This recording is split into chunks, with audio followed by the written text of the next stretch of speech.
All right, everybody, this is the Algebra 2 lesson on 7.1.6. And today we're going to be building a unit circle. We're going to take everything that we used with finding radians, degrees. I'm also going to flash up my special right triangles because it's going to be super duper helpful. All right. And since we're not all together, you're going to have to come up with a unit circle. So if you can draw a circle, that would be great. Grab a cup or something and then go right down the middle, down the middle. This is essentially the resource page that they give me online. Now, here's the thing.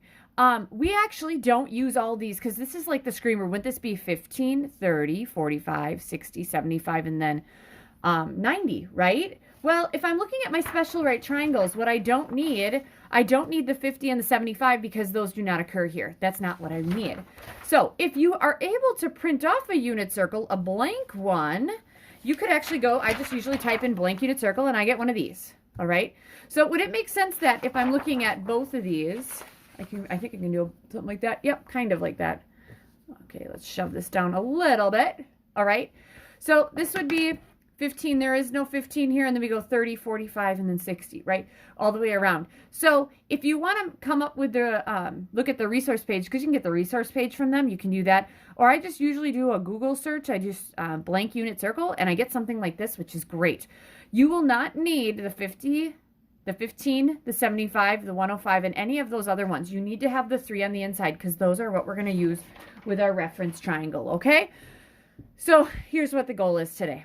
Goal is to fill this whole thing in. We're going to build it up, okay? All right, and I'm going to fill this one in. I'm not going to fill this one in because this one's prettier and it has everything that I need, all right? So here is what we're going to do. We're going to fill this guy in. We're going to come up with all the angles in degrees, and then we'll find the radians, and then we'll find all of those points, okay? Because when we did the circle on this screamer, didn't we go like to the right so much and up so much, and this was my radius of 1? Guess what? We're going to still do that, okay? And I'm going to use my units or my special right triangles. So let's start with the degrees. Everything went by 15. So this was 15. This would be 30 degrees. And actually, I'm going to use, I think, a pen. Good. I'll use a pencil for the coordinates. So this is 30 degrees. This would be 45.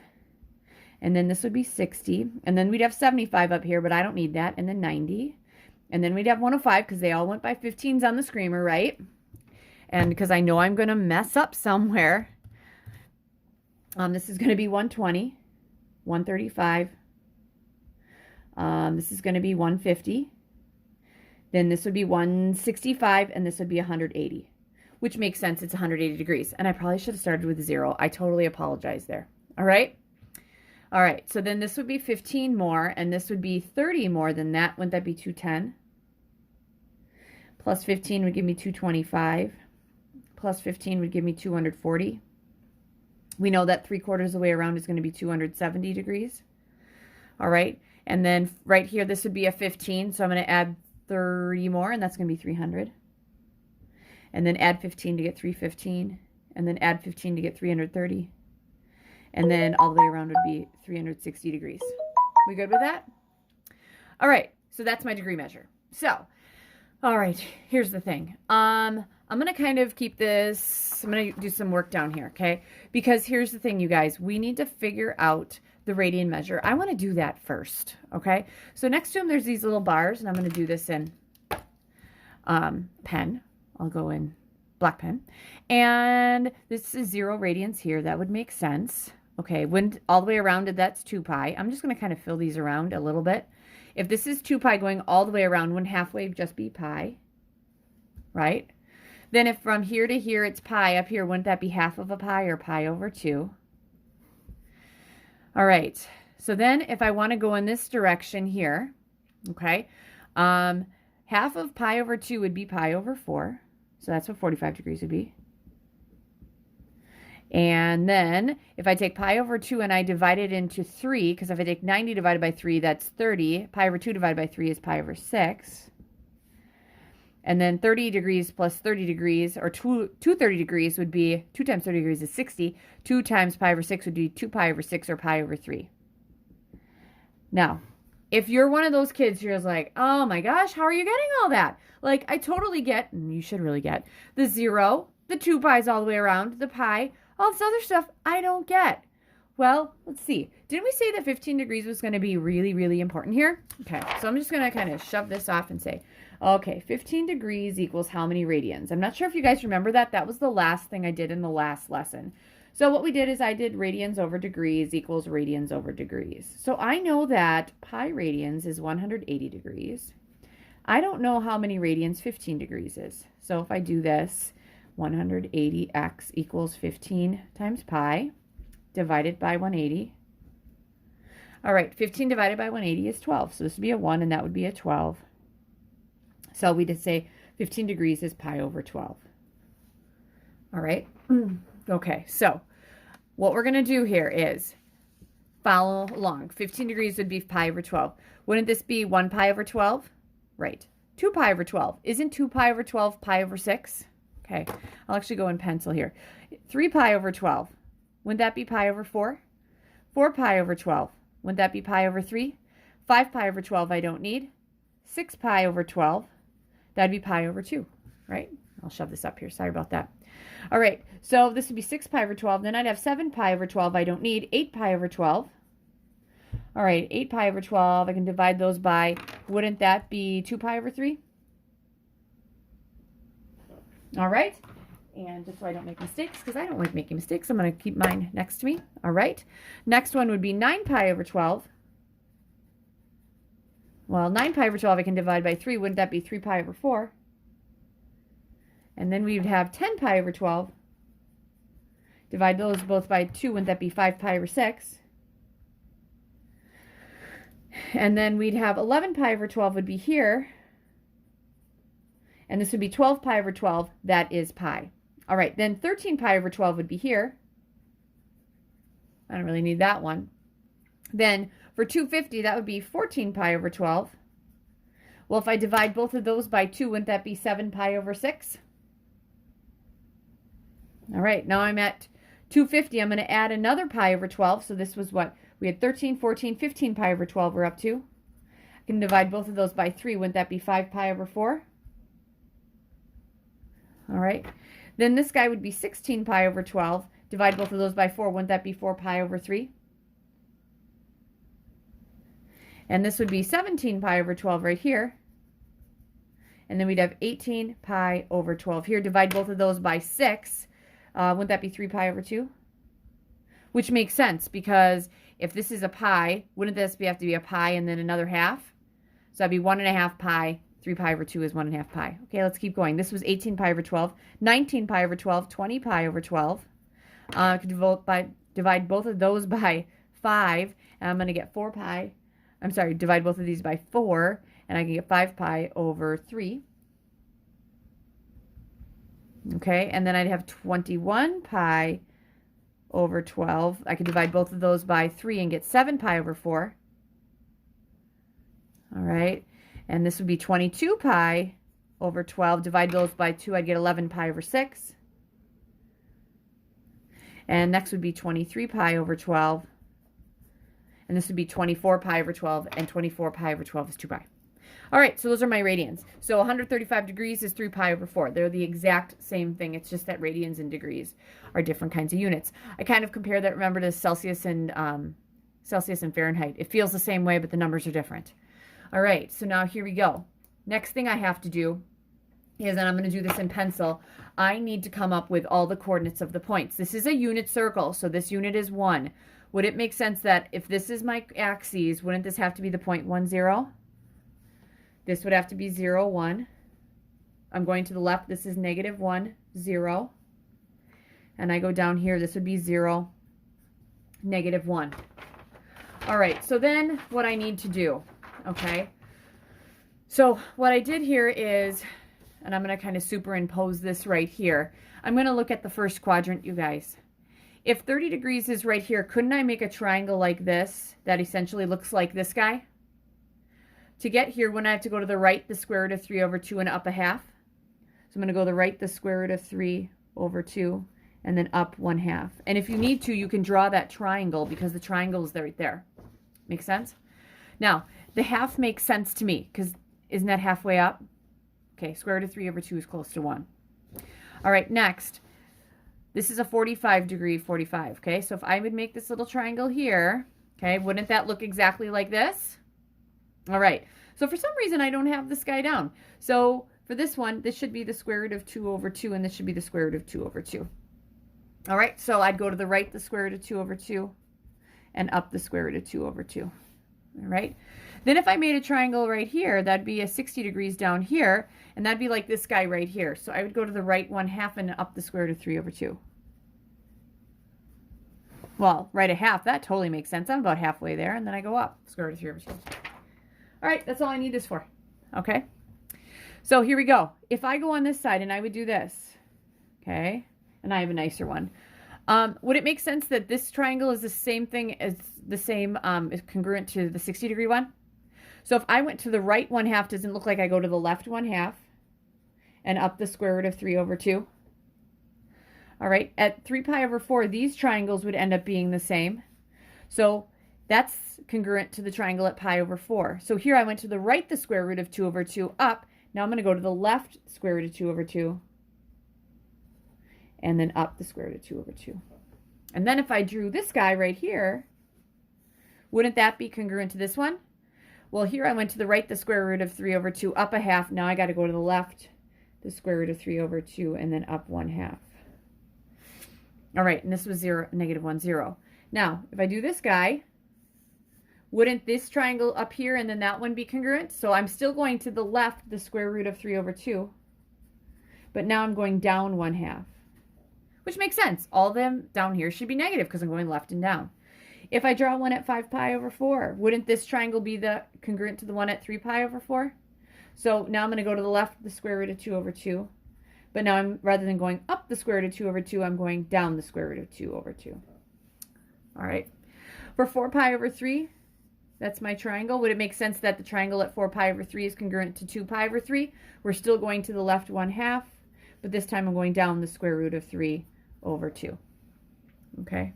And just so you know, we're getting something that doesn't have all these lines. Eventually I'll have it. Okay? Now, next one, let's go to, and this is 0, -1, which makes sense. Let's go to this guy right here. Okay, would it make sense that the triangle at 5 pi over 3 is congruent to pi over 3? So we're going to the right 1/2, but now we're going down the square root of 3 over 2. The triangle at 7 pi over 4 should be congruent to the one at pi over 4. And so we're going to still go to the right, the square root of 2 over 2, but now we're going down the square root of 2 over 2. And finally, the triangle that has an angle at pi over 6 in here would be the same thing as 11 pi over 6, I'm sorry, is the same thing as pi over 6. We're still going to the right, the square root of 3 over 2, and then we're going down 1/2. So what should happen is everything in here should be positive to the second quadrant, because this is the first quadrant. This is what we call the second quadrant. You always use Roman numerals. We're going to the left and up, so all the x's are negative and the y's are positive. All right, this is what we call the third quadrant. Here, the x's and the y's are both negative because we're going to left and down. And then the fourth quadrant is here. We're going to the right and then down for all of those, and that's what we got. All right, so that is that.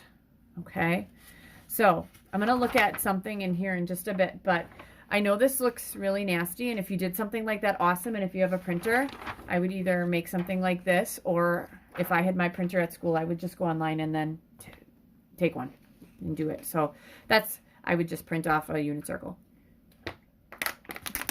All right, so then the question is, what does the unit circle do? How can it help us?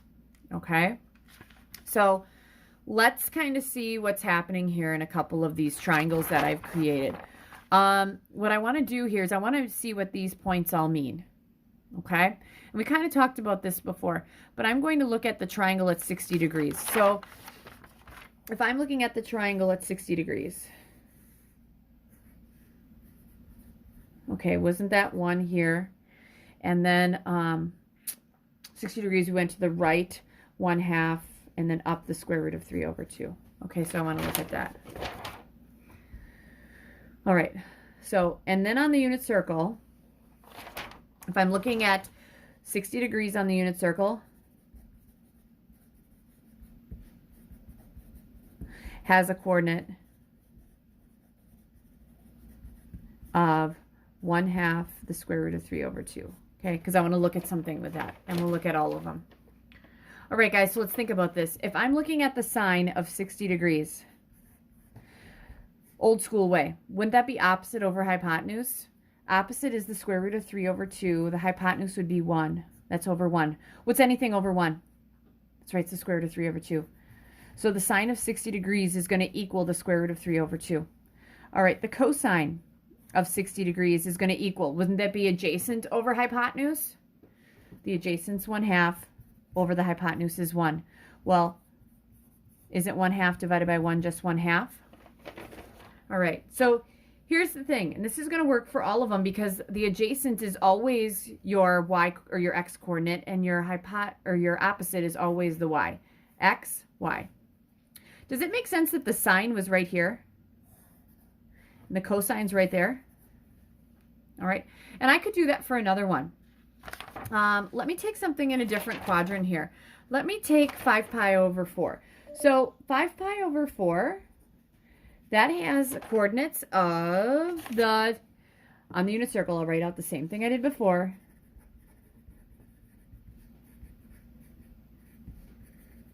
Coordinates of, that's in the third quadrant, so it's the negative square root of 2 over 2, the negative square root of 2 over 2. All right, so if I'm going to draw this, does it make sense I'm going to draw a triangle kind of upside down like that?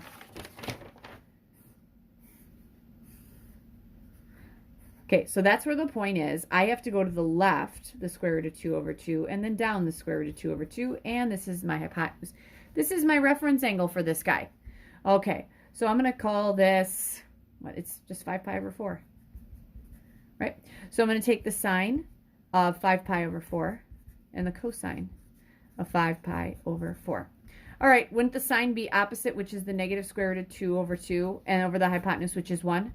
So wouldn't the sine of 5 pi over 4 be equal to the negative square root of 2 over 2, which is just the y coordinate, right?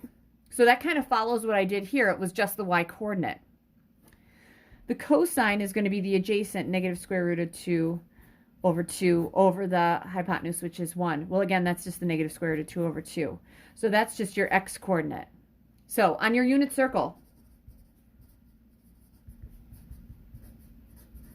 your x, y coordinates go cosine, sine. Because your x coordinate is always the horizontal distance, which is going to be the cosine. That's always the adjacent part of any triangle. And that would be the hypotenuse. All right. So then the next thing would be, okay, let's go back up to this thing. What if I had to find the tangent of 60 degrees? And this is going to be shown better up here than down here because the coordinates are the same. All right, isn't the tangent opposite over adjacent? Opposite is the square root of 3 over 2 over adjacent, which would be 1/2. Well, didn't we say the square root of 3 over 2, that's your y coordinate, over, this would be your x coordinate. Didn't we say the y coordinate was the sine? And that'd be the cosine. All right, so on a unit circle, your x's and y's go cosine, sine, and if you want to find the tangent is equal to the sine over the cosine, which is your y coordinate over your x one. All right, so that's how we find values for any angle on a unit circle. All right, now let me be honest with you, kind of talked a lot on this, but this is kind of big time stuff. This is really super duper important.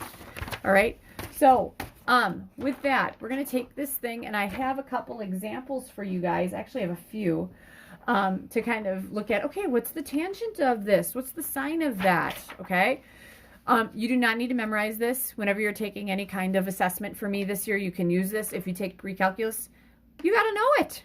Okay, and we review it. It's fine. They take quizzes on it for a week until it's memorized. So here's what I do on my unit circle all the time. So I have this thing filled out. I know that the xy's go cosine, sine, and I know that the tangent is going to be equal to the sine over the cosine. All right? So here we go. And I'm going to kind of have to flip back and forth right here, and I'll end up flipping that up. Ooh, that's pretty good. Okay, so we're good. I have 2, 4, 6, 8. I got 8 of these things, you guys. All right, so the sine of 5 pi over 3. So 5 pi over 3, where do I got that? Right here, right? So 5 pi over 3 has coordinates of 1/2 the negative square root of 3 over 2. So my question is, can you find the sine? Yep, it's your y coordinate. So that's your y coordinate, negative square root of 3 over 2. And we're done. All right. Now, just because my calculator's in degrees, 5 pi over 3 is the same thing as 300. So if I took the sine of 300, that is negative point whatever. If I take the negative square root of 3 divided by 2, do you guys see that both of those, the top and the bottom, they both are equal? Yeah, it's the same. So this is what we call the exact answer because it doesn't have a decimal. This is your decimal answer. You will not give me your decimal answer. So if the book says give me your answer without your calculator, this is what you're giving me. There we go. Done. All right. The cosine of 5 pi over 4. Where's 5 pi over 4? Right here. So that's the coordinates negative square root of 2 over 2, negative square root of 2 over 2. Can you find the cosine just given the point? Yeah, it's your x coordinate. Didn't we say it's always our x coordinate up here? That might be kind of off, so it's going to be the negative square root of 2 over 2. That's it. Done. All right. Okay, so what I think I'm going to do is I'll fold this over. Let's go over here. The cosine of negative pi over 3. Okay, so negative pi over 3. So positive goes in this direction. Wouldn't negative go in that direction? So if positive pi over 3 is right here, the same distance, wouldn't negative pi over 3 be right here? All right, that's at the point 1/2 the negative square root of 3 over 2. So my question is, at that point, can you find your cosine? Sure you can. It's always the x-coordinates, 1/2. Doesn't matter if you went in the negative or the positive direction. It is 1/2. All right, next, tangent. We haven't done one of those, but I see a couple coming up. The tangent. Didn't we say the tangent was going to be the sine over the cosine? All right, so here we got 0, 1. 0, negative 1, I'm sorry. The sine is your y, and the cosine is your x. And can you take negative 1 and divide it by 0? No, that is undefined. All right, so if I took the tangent of 270, boom, error. You can't do that. It's undefined. All right, so those are my first 4, okay? Let me kind of fold this, and here we go. So if you need to look back at those, you guys can go back in the video, okay? Here we go. Next one. The tangent of 5 pi over 6. 5 pi over 6, oh, we're right there at the negative square root of 3 over 2, 1/2. Okay, for the tangent, didn't we say that was sine over cosine? Yep. The sine is your y-coordinates. We're going to take 1/2. We're going to divide it by the cosine, the negative square root of 3 over 2. All right. So for this one, I'm going to grab a sheet of paper because I'm getting creative here. Here we go. So this is your fraction bar. Can't I rewrite that as 1/2 divided by the negative square root of 3 over 2? All right. How do you divide fractions? Multiply by the reciprocal, right? 1/2 times the negative 2 over the square root of 3. All right, wouldn't these 2's divide out and we're left with negative 1 over the square root of 3? Okay, we usually don't have denominators with square roots. It's a bad thing. So I'm going to multiply this by the square root of 3 over the square root of 3. So the top's going to be negative 1 times the square root of 3. That's over the square root of 3 times 3 is 9. All right.